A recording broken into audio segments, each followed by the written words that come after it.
start the show. Rhythms high and rhythms low. Feel the vibe, let it flow. Bongo Boys, here we go. Tapping drums fast and slow. Heartbeats thumping in a row. Energy starts to grow. Bongo Boys steal the show.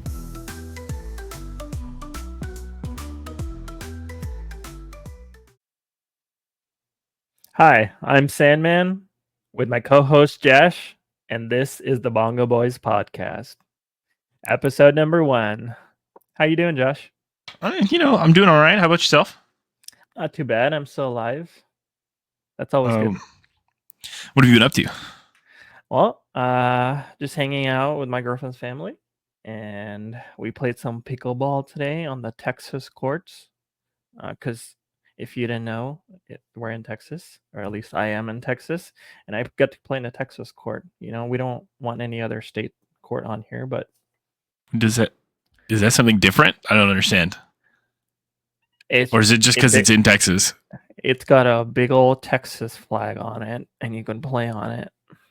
Are you being real, or are you messing with me? I am 100% being real. Yes, it's called the Texas court. Oh, okay. So it's literally okay.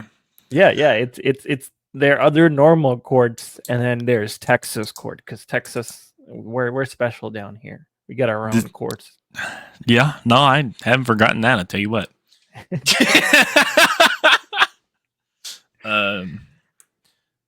Anything else? What's up? But yeah, I'm super tired. I didn't realize how not out of shape I was when I was playing pickleball, which is kind of surprising, because I felt like I was really out of shape walking upstairs sometimes. But then I was playing pickleball, like, I was in a pro game, so I felt special. Oh, okay. So you're ready to go compete now. Let's hold our horses there. That's where we draw the Texas line. We can't go beyond that. Okay. Oh, okay. That's it. Just only on the Texas court is what you're telling me. Yeah, and then just me and the other people that I play against who are also at the same level as me. Anything beyond that is forbidden at this point. Forbidden. So it's not just you don't want to do it. It's forbidden, illegal. It's absolutely. I might get arrested. Okay, and I don't want that on my track record. This is Texas. Okay, if I get arrested, you're not going to see me. I was gonna say you probably had to do less to do that, but. But yeah, had a good time and got some food, hung out, and here we are. How are you, Josh? I'm all right. Most of the same of my usual, which is just staying inside, working and playing games. And past couple of weeks taking care of the dogs.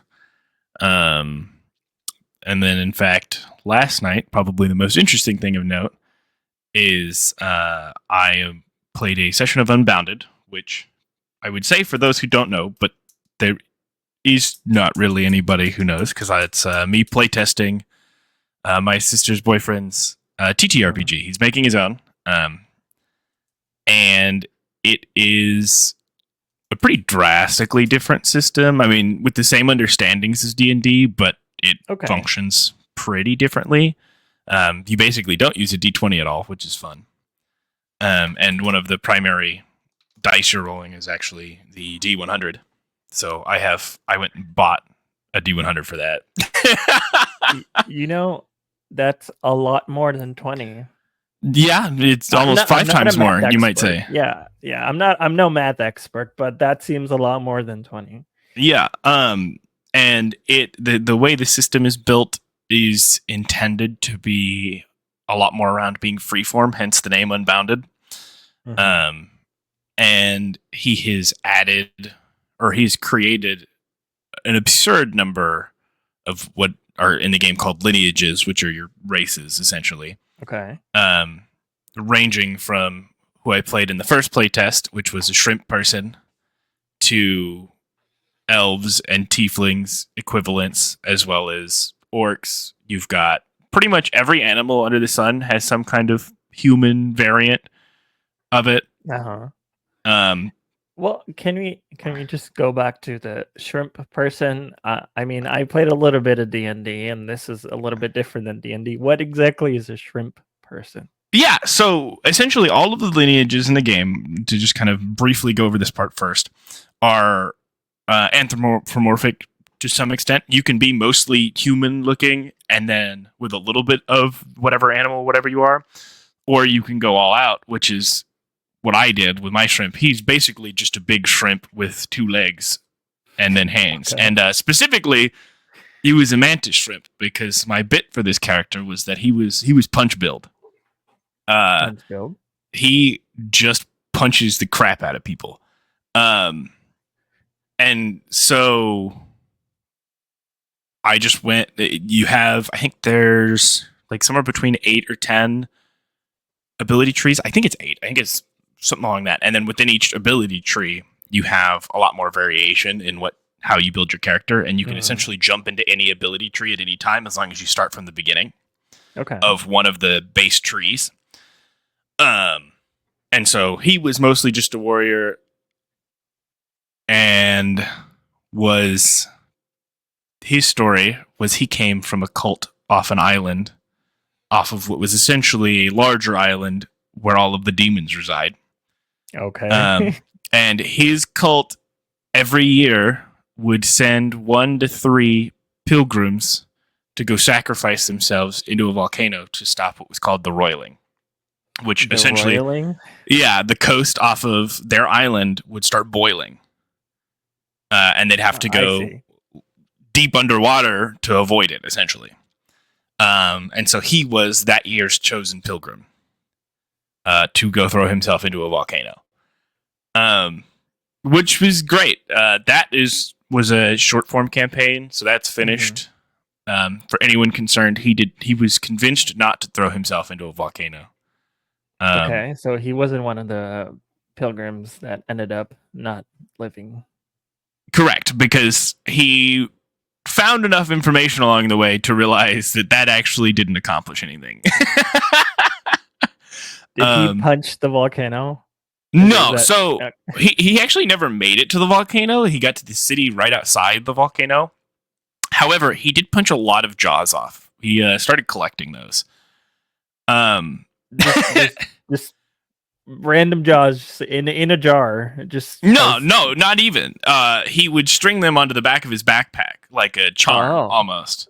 Okay. And it became a bit unintentionally, because the first place we landed when our group met, it got attacked by what were essentially revolutionists to some description. And so we had to fight our way out of that city. Okay. And my character was only built for combat, basically. He had no skills other than punch. So we go into combat and he just starts blasting people with his fists. Which is cool. And I punched a guy's jaw off in that on accident. Did you take his jaw? Not that one, no, because it hadn't become a bit yet. But then the next fight we got into, I managed to damage the other guy pretty heavily, and I was like, what if I do it again? And that's where the bit started. At this point, man, it doesn't sound like a bit. It just sounds like your guy just likes collecting jaws. Oh, yeah, no, I mean, it's not a bit to him. It's like him going, oh, this is stronger and stronger foe of a person he's beat. But to me, it was a bit. So he's just on a mission to collect. No, that wasn't like his intent from the get-go. It was more of that was him finding some kind of function and purpose outside of just serving the cult, if that makes sense. Okay. Where it's his proof of becoming more powerful and actually having some kind of marketable skill other than go and dive into a volcano. Okay, so he's not just some guy trying to collect dental records. Yeah. He's not some chaotic evil murderer. He would only attack when threatened or if he felt like he needed to protect somebody. But and then he punched. And then he punched. And when he punched, he punched good. He was a beast. And so he still lives to this day. In fact, nice. That was a prequel to the main campaign that I was invited to join in on, because I was brought in because I'm not a huge TTRPG player prior to this. I've been interested, but finding a group for that is hard. So it's interesting. Now I'm playing probably my most internally developed character, which is the Green Finger, who has become named Yerrick. The green finger is it Yerrick Yerrick is the like green finger or the yeah, green finger? yeah. It's Okay. like Yerrick, and then in quotes the Green Finger. The green finger. Okay, gotcha. Correct. And really, he originally was just the Green Finger because he was a hermit and didn't talk to anybody. But the group that he has now joined said, "You need a name, dude. Like, you can't just you can't just introduce yourself as the Green Finger. People look at you funny." There's got to be some like backstory to it, right? It'd be like, I'm just the green finger, but like, why though? You know? And his backstory is kind of similarly modeled off of, for those who play League of Legends, Ivern. Okay. Where he essentially, in what was a past life, in quotes, was an awful, fear-mongering mass murderer who eventually was captured, and actually in a one-shot campaign that we played to set up for the continuance of the main campaign, we had to fight him in his previous form, which was a big lion guy with chain weights, who had been touched by what was called a bygone, which is essentially your like Cthulhu. I can't think of the word right now, but you know what I'm talking about. That general mythos. It's not like Cthulhu, an entity, but like a like a Cthulhu-esque entity. Yeah. I got it. Who there's a number of bygones that are various different forms of fear, essentially, and so he was essentially ruled by one of those and just caused havoc, attacked cities, murdered a bunch of people, and so in the prequel, it's a different tree man, hundreds of years in the past, as far as main campaign is concerned, with two other characters who are relevant to the later story also, that end up defending a town because the past tree guy, Melmira,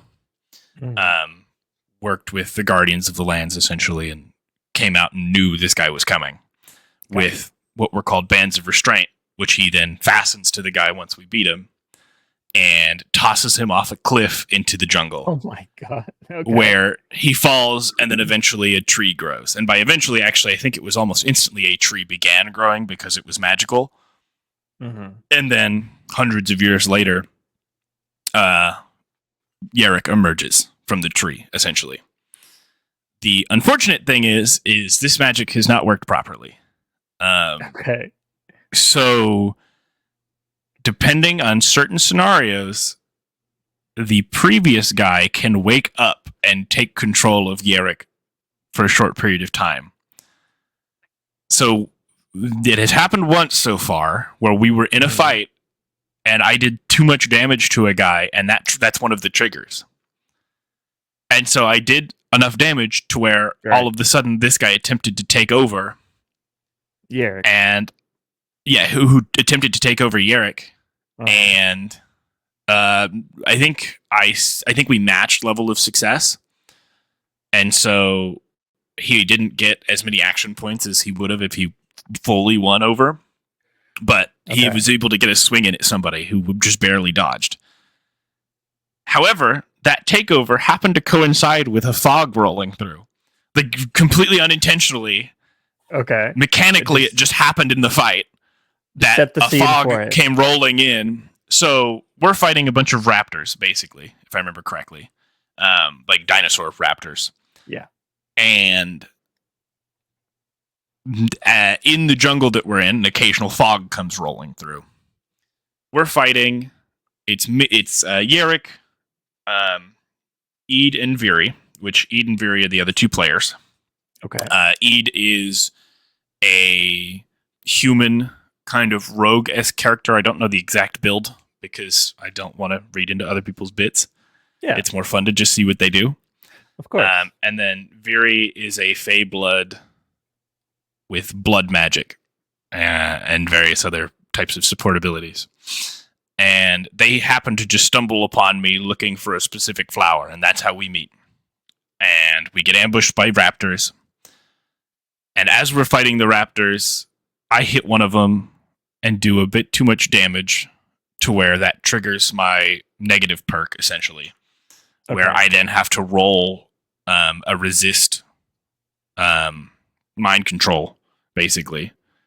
And hopefully succeed so that I don't start attacking people around me, because the guy from ages past just wants wanton murder and fear and misery. Just go berserk. He doesn't care who he's hitting. Okay.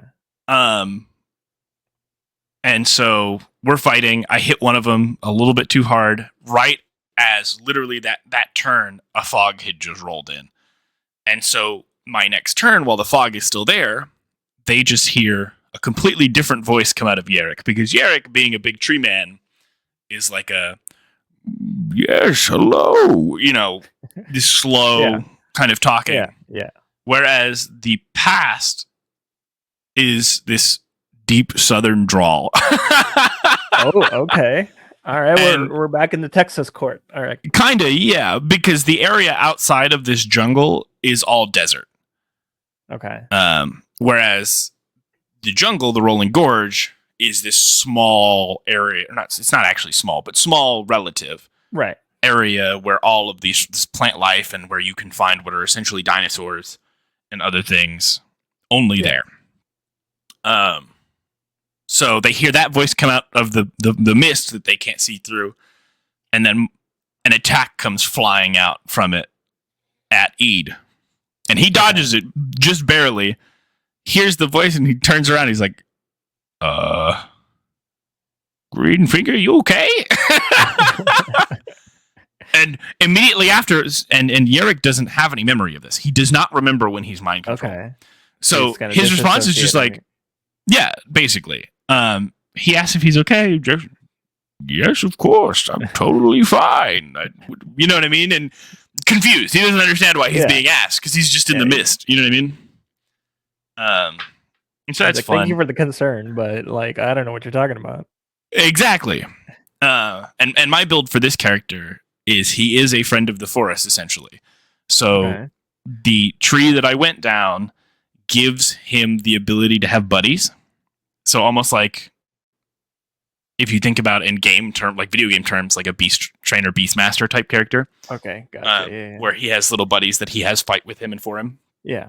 And I expected to plants, of course. And so I have had a sunflower, like a big sunflower that can bite or shoot seeds at people. I had a poison vineling, which is just like a ball of vines that moves around and can choke people out or poison them.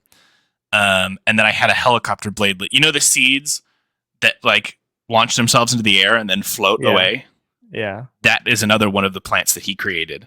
So I have basically a set of 3 buddies that I could bring around, that I brought along with me at the start. That just absolutely destroy people. It's kind of hilarious. They're a little, when you have 3 of them, they're a little broken. After telling me all this plant stuff, I don't know if I want to eat a salad anymore. That's dude, they might fight back. Scary plants, huh? Yeah, no, and the bladelet, dude, that thing was a beast. It flies next to people and then just starts blending them up, essentially slicing them up. And if you hit them, they hit back. Just making human smoothies out there, huh? Yeah, pretty much, or whatever else it comes in contact with. We fought plenty of things. So yeah, it's a lot of fun, and it's interesting, and it's a fun creative exercise to get to roleplay and whatnot, which you can do in any system. But I enjoy his system mostly encouraging the freedom to just create who and whatever, and he has his own world that exists. So when I said the shrimp still lives, we are actually going somewhere that I have a feeling the shrimp is. And I think we're going to come across the shrimp and his buddy, the chef, in future sessions.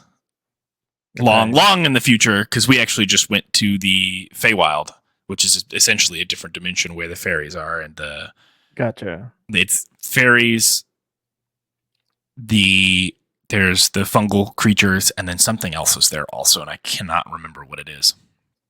Because I am new to the lore, so I'm learning a lot of it. Yeah, and then But it's super fun. you testing it out and seeing what works, what doesn't work, and getting to be part of this at the ground level and kind of building it up. I think that sounds super cool. Oh yeah, it's fun to be able to give feedback and say this feels good, this doesn't, this feels too good. Too good, too much power. Yeah, which we also have a second set of characters that exist from. So my sister, her boyfriend, and one of their friends all have played together for a while. And Okay. so the main campaign that I'm joining is characters that they have had for a good while now. They've had a number of sessions with those characters. Okay. Whether Yeah. they were in Unbounded or not. They originally were playing D&D, and then they shuffled their stuff over to Unbounded and just kind of made Gotcha. equivalents. Mhm. So that they could start testing that at higher levels. And then they have their second set of characters, which are even older characters that are essentially max level in Unbounded now, that they've converted them to. And so I had to create a character for that group, who is essentially polar opposite to Yerrick. His name's Hulk Davies. He has a Cockney accent.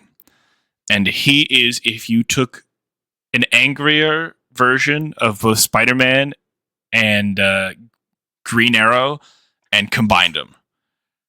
Okay. And also he's like 2.5 Really feet angry. tall. And he's like 2.5 feet tall. You had me at Spider-Man and Green Arrow, and then you hit me on the 2.5 feet tall part. Who, mind, in that party, he's not a giant, but he's like a giant kin. So he's a human giant combination who base is like, I think somewhere between 7 and 8 feet tall. And then has an ability that makes him go full giant mode where he becomes like 17 feet tall. That is absolutely scary. So you have this giga guy and then 2 foot tall man who does not like being called short and will fight you if you call him short. I did not realize you had met my sleep paralysis demon. Basically, yeah. Along with our third person who is basically the head of the group because the big guy and Hulk are just chaotic nuisances. Who's also short. The other character, the third character, is also short. But with more of a head on their shoulders. Well, I mean, it doesn't seem to be a lot other than the head that's going on there, huh? With 2.5 feet Yeah, tall. well, yeah. Because Solomon, the big guy, is essentially a big toddler.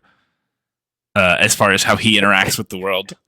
Okay. He's a The big toddler who tries to protect any small people as he deems it, and really likes fighting. He's a big, beefy warrior with a giant sword, and I mean huge.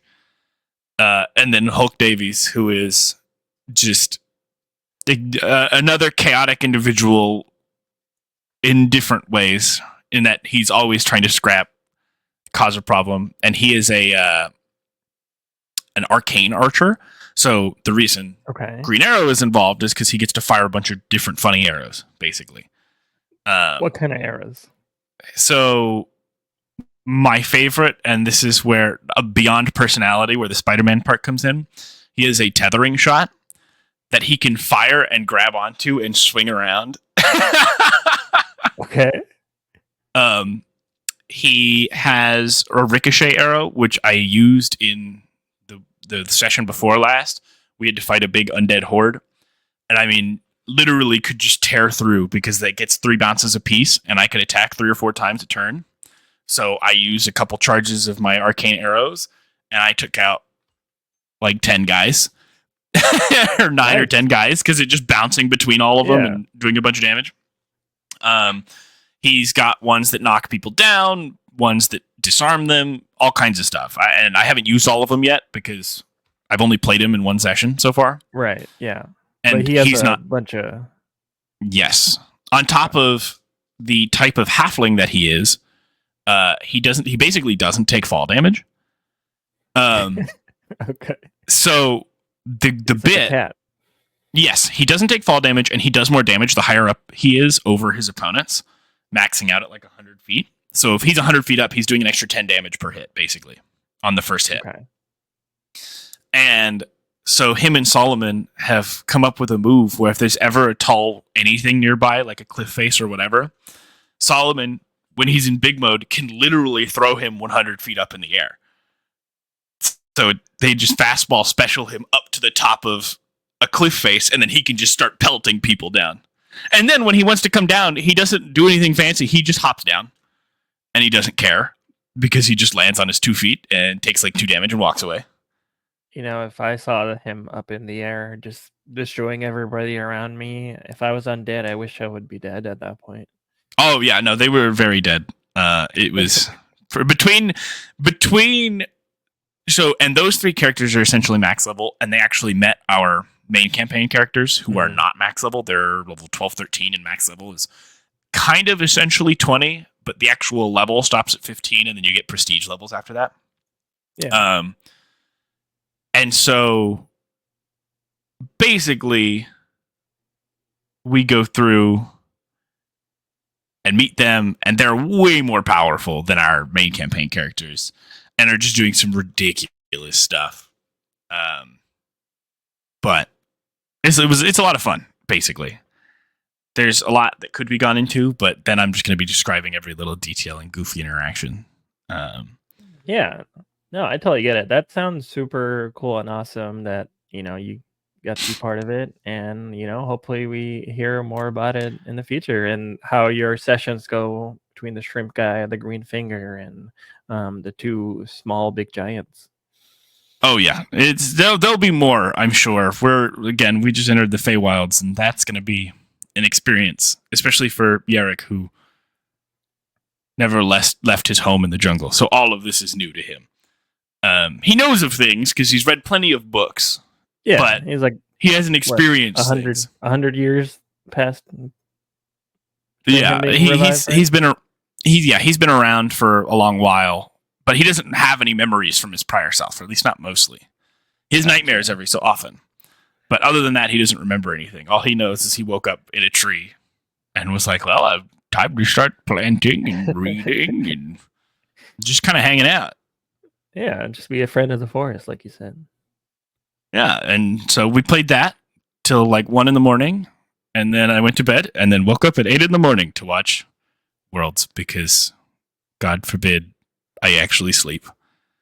You know, it's just one of those times of the year where League of Legends Worlds is happening, and this is very fun and interesting times. And you know, us people here in North America have hopium going on, and we love to see our teams try to beat the gods of League of Legends. Yep. You know, because we entered the big boy arenas and show what we're capable of. But you know, even though and that's exactly what we're doing. We're definitely showing what we're capable of, and not just choking every game. Yeah, well, you know, they played last week, so the 3 American teams came to Worlds were 100 Thieves, Team Liquid, and FlyQuest. Unfortunately, 100 Thieves, even though we really wanted them to do well, did get knocked out last week. You know, they tried their best, and they got a, you know, new roster. They're building that team. Yeah. What are your thoughts on that, Josh? Dude, I mean, I don't think, or no, I would say, I think we know, and they know, that they weren't even necessarily expecting to go to Worlds. You know, they beat Cloud9 because Cloud9 just literally mental boomed. I don't know what happened to that team. And so I don't know that they were truly ready to go to Worlds. I think it sucks a little bit because obviously, and justifiably so, they're going to get flamed for not making it out of play-ins. Right. Mostly because they couldn't beat the LLA team. I think if they had just beat the LLA team, they would have been fine. I actually think them losing to PSG is understandable because I think PSG actually is pretty good. Yeah, they're or at least, well, they weren't when the play-in started good because they just decided they didn't want to adjust to the meta. But they were good. They've been ramping up. Well, until today. Hey, when we hey, when we and we're taught him a we're lesson. gonna take that. We're gonna take them not vamping up today just because it benefits North True. America. Absolutely. Well, and it's kind of revenge because FlyQuest got knocked out by PSG and play-ins at MSI. Yeah. So that is true. they got their payback. And now we're looking at the brackets. We've got games tomorrow. The other NA team gets to play. Team Liquid's going to play Pain Gaming. And there's no way they lose that for sure. Definitely, 100%. They won't disappoint us. I wish you wouldn't have said that because, and the chances of them losing now have exponentially gone up, and I will only have you to blame for it. Dude, if me saying that is all that causes it, then, we were screwed from the offset. Because I definitely expected or had hopium and put in my pick'ems that they were going to get out. Both teams were going to get out into playoffs. Yeah. Any NA fan knows you don't get your hopes up because we're more than likely going to get disappointed. But it's when we don't have hope is when they tend to shine. And obviously the hope here is that we win, but I'm pretty much ready to get disappointed as well. But for a team like What's Hope, because I really do like their team, and I think they have a great roster, which can beat some of the bigger teams if they just don't int their games. You mean if they don't troll in the last 10 minutes of the game and then lose to 2 teams in a row? Yeah, exactly. It's just like they're winning. Oh, no, we did that one thing, and now we lost the game. Go next, I guess. Yeah. If they lose here, it's a disaster. I think if they 0-3 out of Swiss stage, that is a major disappointment for that roster, especially with how they've been performing in the year prior, with almost beating T1 at the EWC, performing pretty well, obviously, internally in NA. It would be a big disappointment if they 0-3, especially losing to Pain, which certainly it won't happen. I won't believe it. Not in a best of 3. In a best of 1, I would be more concerned. But it's a best of 3. There's no way they would lose to Pain. All right, Hopium is full on. Dude, I've been Hopium the whole time. It's being pumped into our bodies right now. I have had Hopium in my veins for the past 2 weeks. I had to up the dosage after 100 Thieves lost. 100 Thieves lost so that we could have more Hopium for the rest of the 2 teams. I think 100 Thieves bit the bullet here so that we could use our remaining supply of Hopium for the other 2 teams. Exactly. Well, that's why that's why the dosage got increased in my mind. It's a ritual sacrifice. They had to lose to PSG so that no one else would lose to PSG or any other minor region. Yeah. I'm just hoping that Team Liquid shows up tomorrow, because I was watching K-Droll the other day, because I watch K-Droll when Worlds happens, and there's an emote his chat was spamming, and it's literally Team Liquid Appa saying "You're not good," and they have named that emote Yappa. And I'm just waiting for Yappa to come online and type. I want him to just pause in the middle of the game and start typing because his character will stop, and he's typing. And absolutely. NA fans are looking for. We need Yappa to come online. If there was any game he was going to type in, I think this would be one of them. Other than maybe European teams, because I imagine probably Pain at least speaks a bit more English than any of the Eastern teams. Mm-hmm. So if he's going to try that strategy, this is the time. I'm calling it a strategy because he wants to get in their heads. But we'll see. I think maybe he's been trying to be a bit more respectful in game. But we'll talk all the trash outside of game, which I think is reasonable. Yeah, I want him to feel like he can do it. He needs this win to get back into his normal self, and he does best when he's Yappa. I agree. I also think that if they can win from here out, because they have to win they have to play best of 3s from here out. Yeah. And if they make it in, that's possibly up to 9 games that they will have played not including the 2 before that. Yeah. So they get the most games going into playoffs, which I think would be huge as far as practice and stage games is concerned. Because if we've learned anything from this year and previous years, usually if you go through the losers bracket, it does something to you. Just come online. I think Hanwha did it, if I remember correctly. FlyQuest did it, Summer Split. TL did it, Spring Split. Didn't happen in China because BLG was dominating and then lost T1 today. LCK's 4th seed, but also it's T1. Hey, it's Faker, man. Like, it's Faker. Dude, it's happening again. That's what I'm worried about. I like T1. As everyone does, I support Faker individually. But I would really prefer it if we didn't have another 2-peat for T1 again. But we'll see. You know, I haven't seen that T1 documentary. Have you heard about that? I've heard about it. I've not watched it. Yeah, apparently people start crying when his dad's like talking about, you know, Faker going through some stuff while dealing with, you know, trying to be the best player in the world. And I don't know why. Part of me is just like, just let him have it, and then he can just go down as the best player ever. Obviously, Yappa will get to Faker levels, hopium.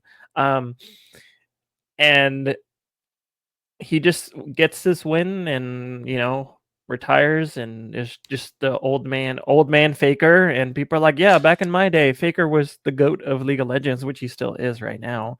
I was going to say, you know, yeah, I mean, there were a lot of doubters. So many people doubted him, especially at Worlds last year. People were doubting the crap out of T1. And I think Faker, like TL going through losers brackets, something comes online when he needs to, and he pulled something out of thin air. And you're like, you know what? That's why they call him Faker. You know, this is why he's the GOAT, because you didn't expect it, but he did it. Oh, absolutely. I mean, I don't want the 2-peat, not anything against them, but because I think it would be good to have other people win. That's why I also have Hopium for NA and then maybe G2, I guess. Which is all of EU. all of EU is G2. Fnatic and Mad Lions just are nothing. I mean, they just don't look great. But it just would hurt to be like, oh yeah, T1 just showed up again and won again. And now they've won at that point, 5 world championships of the, 12, I think? Yeah, somewhere between like 10 and 12, or somewhere there, yeah. 12 or 14. And it's not half, but it's pretty close, to be honest. So just, you know, like, Hanwha winning would be cool. Really, any team winning would be cool. You know, if NA could just like wake up and play the game and not at the end of the day, they still wouldn't win. But I can believe. Yeah, Hopium. You know, we're all high on Hopium right now. Yeah, but I just think it makes it even harder when Faker eventually then retires if he wins another one now. If that makes sense, like he's already the greatest player of all time. I don't think he'll ever be surpassed unless this game exists or professionally exists for 10, 15 more years. Then maybe he will be surpassed. But even then, that means within those 10 to 15 years, someone has to win for 4 times, bare minimum, to be even equal to Faker, right? Yeah. And they can't win him. I mean, I guess winning him 4 times in a row would be pretty crazy. Maybe that would. I'm trying to think, because part of what makes Faker so good is that it's been over such an extended period of time. I mean, he won for the first time, what was it, 2012? It was a long time ago. Let's just say Faker is considered geriatric in the League of Legends world. Yeah. So, like, he uses the walker to get to the computer. Basically, yeah. And he can't even use the walker, right? Because his wrist is messed up. You know what? They're just wheeling him in. They've got a wheelchair. It's got Faker on the back of it, and they're just wheeling him in. Yep. You're like, here you go, Grandpa, and then there's no seat there. They just pull up his wheelchair to his computer. He Yep. takes his arthritis medicine right before he gets on. Yeah, exactly. And so I don't know. Don't get me wrong. If they win, they deserve it, and that's impressive. But I would prefer literally anyone else to win. I can see that. That's fair. For the health of interest in League of Legends competitively. But who knows? They've got changes coming to League apparently that are supposed to be crazy. Yeah, I was just thinking about that. There's a lot of rumors out there, and people have been throwing a lot of things out there that they might do. And we know there are changes coming because Riot has confirmed this. There are changes coming. Yeah. But we don't know what exactly the changes are. And, I think this is my wishful thinking.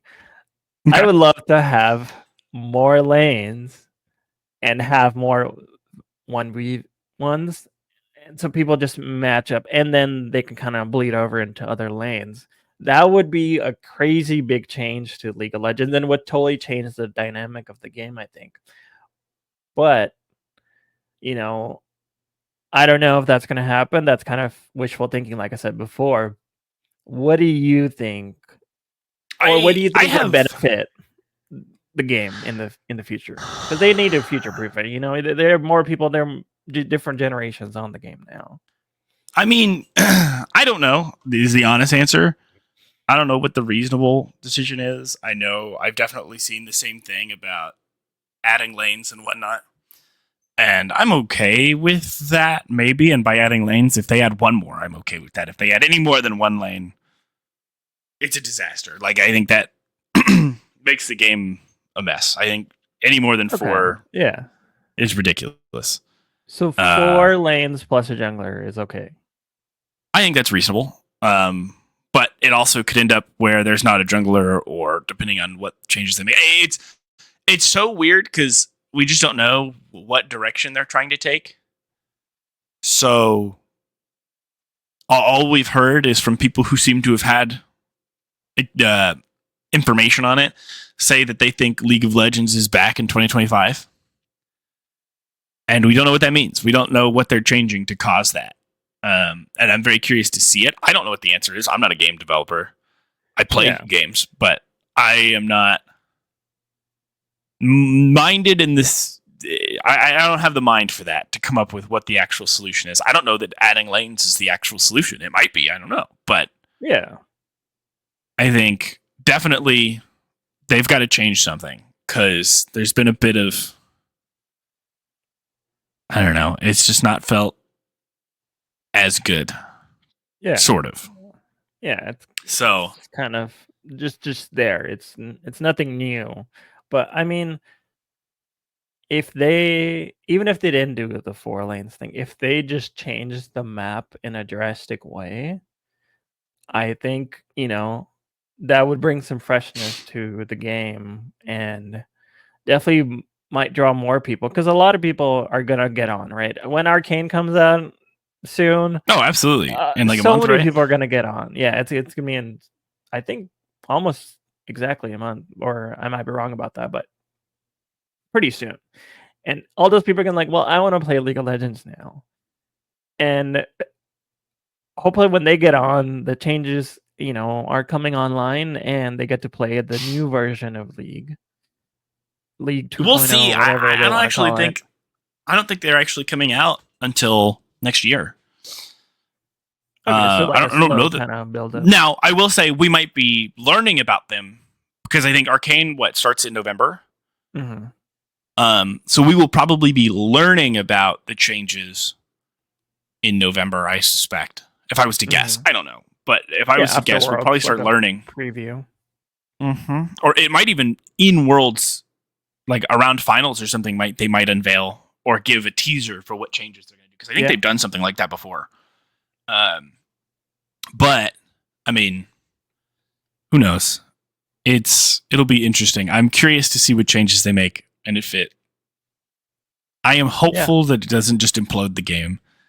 even though probably not playing the game would be beneficial to my mental health. I think it would be beneficial to all of our mental health to stop playing League of Legends. And it's nice to take a break from the game sometimes, just to enjoy life, because sometimes League becomes life. And don't do that, kids. True, yeah. Go get some fresh air, some sunlight, and touch some grass, and then you can reinstall League in a week. Yeah, or more. You can wait longer. It could be never. I just never ever install it ever again if you care about your mental health. But yeah, I didn't succeed in that. But oh, go ahead. It's okay. Worlds was about to start. You saw all these cool changes. Some of the champions you like to play kind of came back into rotation, and they got fun to play again. Because those are definitely the champions I'm playing. Yeah, you obviously love all the champions. You can't wait to become a Draven main again. Oh God. Speaking of Draven mains, so some of the changes that were thrown out, a lot of them were sort of, the rumor mill started when Tyler won, who, we all know Tyler won, who he is. Big streamer. Unfortunately, yeah. Hey, man, to each their own, right? Like, he provides entertainment for some people. For other people, he's the guy you report 9x in your games. Correct. But he complains about Riot all the time. He will literally complain about things Riot is doing or things in game that really bother him. And he is actually the one that came out with the video and said, you know what? I'm really excited about the changes Riot is making. And this is somebody who just always craps on Riot. And he's like, I'm really excited. And he said, this is not the old, like, obviously they're still there, but not the old League of Legends, like, devs and people and artists, whoever have been making the game. There are new people coming in with fresh new ideas to kind of reinvigorate this game. And I think that gave me some hope that somebody who hated Riot so much, even though he's addicted to the game, is super excited about what's going to happen. Yeah, no, and I mean, I agree 100%. Hearing him be excited about it gives me hope, even though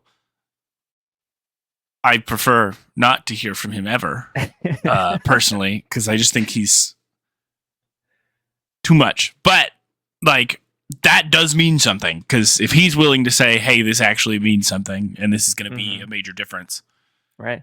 They've got to compete. I mean, I don't know.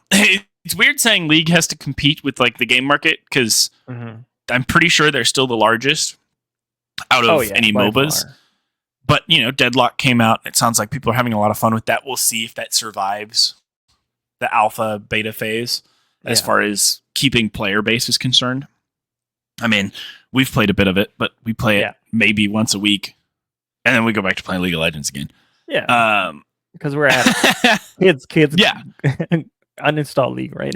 Dude, Worlds content started coming out. I felt the itch. Like, give me back. Gotta get another hit. And, gotta click play to get that dopamine hit. Basically, yeah. But we'll see. I bare minimum, I'm excited just because they're changing things. And I think a lot of people think they just shouldn't touch things, and that frustrates me. I'm like, no, they should just keep trying stuff. They have to have the game evolve. Yeah, or else, exactly. No one's going to want to keep playing. Yeah, it'll get stale. And especially for people that have been playing since the start of League of Legends, like, they've changed things so much. They have changed the map. They've changed, jungle camps, Baron and dragons, and items are totally different. They brought some of them back because people really wanted them, but everything is so different. Like, if you go back and watch season 1 videos, it's like you're in a different universe, because you're like, that's not League of Legends, because there's no way, right? Yeah, well, I mean, I don't know that it's quite that drastic, because you look at it and you go, oh, this is League of Legends 1, and we're now playing League of Legends 2. Yeah. And then, one champion comes out, and you look at that champion and go, oh, wait, maybe we're still playing League of Legends 1. Teemo was a good example of that until, I don't know if it's coming out this week. but they're putting his VGU update I out, did see and that. he Yeah, like has legs and walks like a normal creature instead of waddling back and forth like a penguin. I don't know how I feel about that. I hope they leave his laugh in, because even though I despise Teemo players because they always play against me in top lane, I hope they do him justice and keep his laugh in, because I feel like the laugh was pretty much part of his whole persona. Yeah, I mean, I know. To me, visually, I think they've done him justice. It looks really good. As far as any of the voice lines and stuff, I have no idea. I haven't paid that much attention. I know I saw people complaining that they changed his lore, but I didn't really know Teemo lore to begin with, because I look at Teemo and I don't care. He was some scout guy. He was Yeah, Eagle Scout so- apparently, or something. I don't know. I haven't read the lore. Yeah, there's other lores I have read, and Teemo isn't one of them. But I hope they don't change him too much, because I still can't forgive Riot for taking Ding Ding away on Knockout Lee Sin.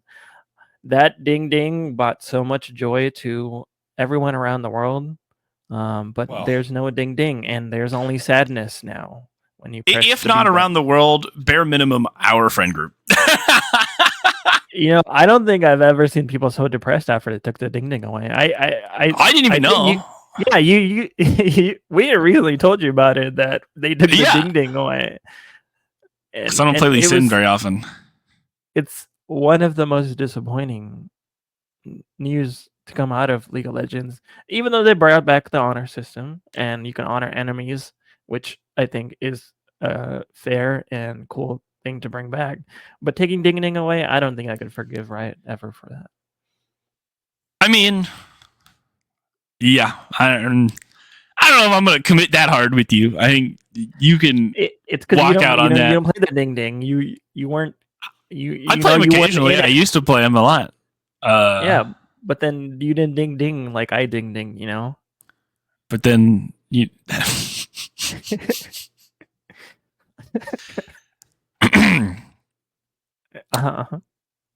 But then I got condemned to the 80 carry role, so I'm down there with no agency.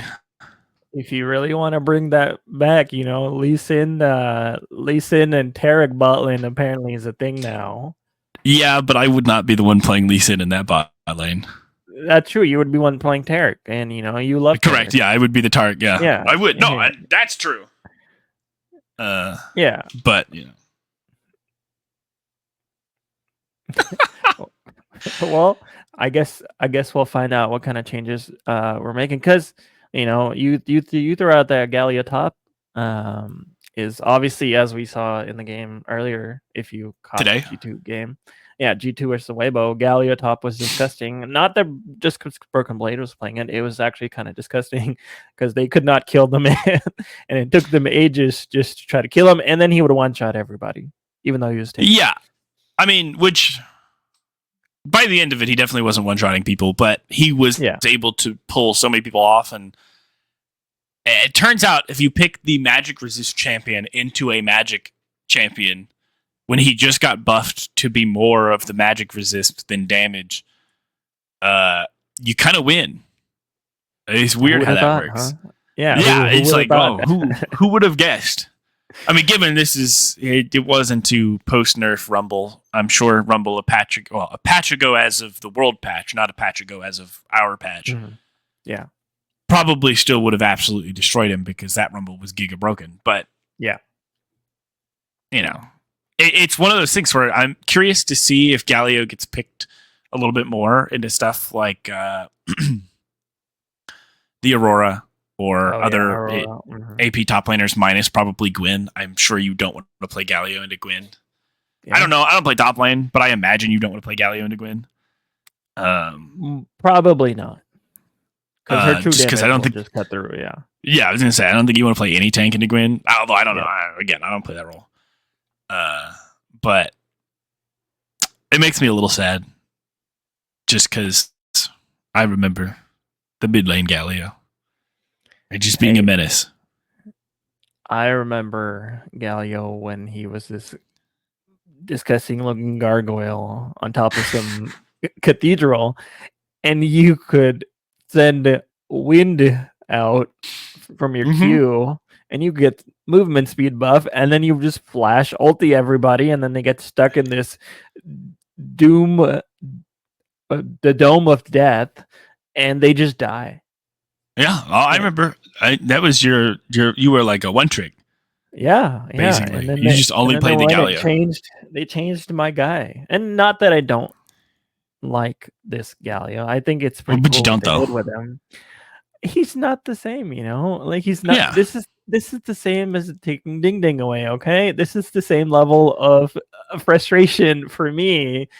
Is taking Ding Ding away is cutting Galio's wings down and making him this. Aren't his wings better now since he can fly across the map? Yeah, but I like how he used to fly with his wings instead of just putting them on display like he's Buzz Lightyear. But And then I'm not flying up saying into I the don't. air and hitting the ground and Yeah, he just uses rockets for that. But his wings felt much okay. better Yeah. before, and whatever. I changed it because they hate Galio players. But I it mean, is how what long it ago is. was that? Oh, It was not too long ago. Okay, I still cry about it sometimes at night. maybe it is too long ago and you did not cry about it anymore. Well, it's my party, and I'll cry if I want to. Fair enough. Okay. All right. Well, the last thing maybe we want to touch on is Silent Hill 2 remake that just came out. What are your thoughts on that, Josh? Well, I don't have any thoughts yet because I haven't played it yet. But Yeah. So a lot of people I saw were online playing it because they pre-ordered it, which I mean, good for you if you have that kind of cash lying around. But apparently, the reviews that came in were good. okay. That's good to hear. I mean, I'm a big survival horror person. Yeah. I'm a Resident Evil guy through and through.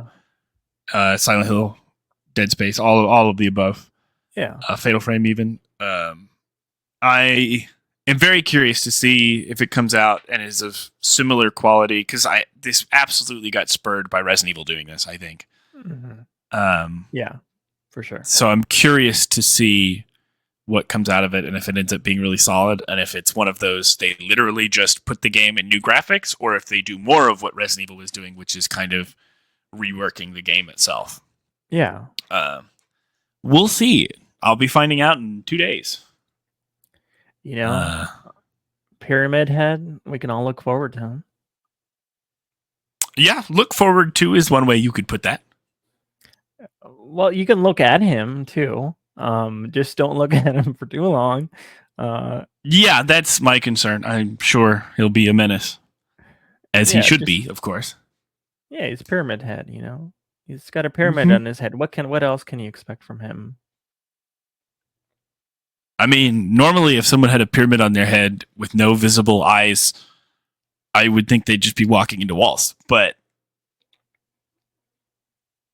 you